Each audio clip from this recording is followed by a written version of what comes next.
পাবনায় সাংবাদিক নেতা ও পত্রিকার সম্পাদক মাহফুজ আলী কাদেরীকে দেওয়া মিথ্যা মামলা প্রত্যাহার ও নিঃশর্ত মুক্তির দাবিতে মানববন্ধন।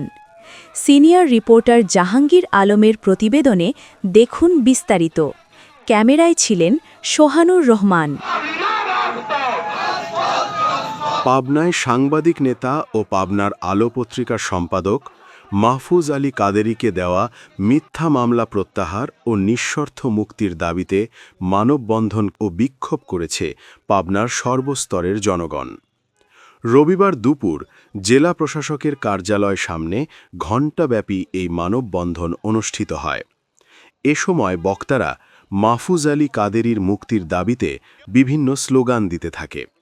মানববন্ধনে জেলার বিভিন্ন উপজেলা থেকে আগত সাংবাদিক ও বিভিন্ন ইলেকট্রনিক ও প্রিন্ট মিডিয়ার সাংবাদিক সহ বিভিন্ন শ্রেণীর ব্যক্তিবর্গ উপস্থিত ছিলেন। উল্লেখ্য, গত ২৯ তারিখ সন্ধ্যায় পাবনা জেলা গোয়েন্দা শাখা ডিবি পুলিশ তাকে গ্রেফতার করেন। সরকারের জিনজির থেকে বের হতে পারে নাই, যার কারণে মাহফুজ আলী কাদেরীর মতো একজন সমাজসেবককে, একজন দেশপ্রেমী মানুষকে, যার জীবন দশায় কোনো মামলা নাই, তাকে গ্রেফতার দেখানো হয়েছে বৈষম্য বিরোধী আন্দোলনে। আওয়ামী লীগ ফ্যাসিস্ট সরকার থাকাকালীন তার একাধিকবার বিএনপির দোষর বানানো হয়েছে, জামাতের দোষর বানানো হয়েছে।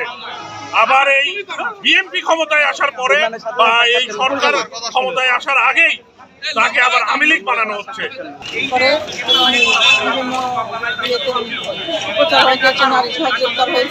কিন্তু আসলে এটা সম্পূর্ণ মিথ্যে কথা। এখন তিনি আমাদের সম্পদের বর্তমানে জেলে আছেন, আমরা তার নিঃশর্ত মুক্তি দাবি করছি।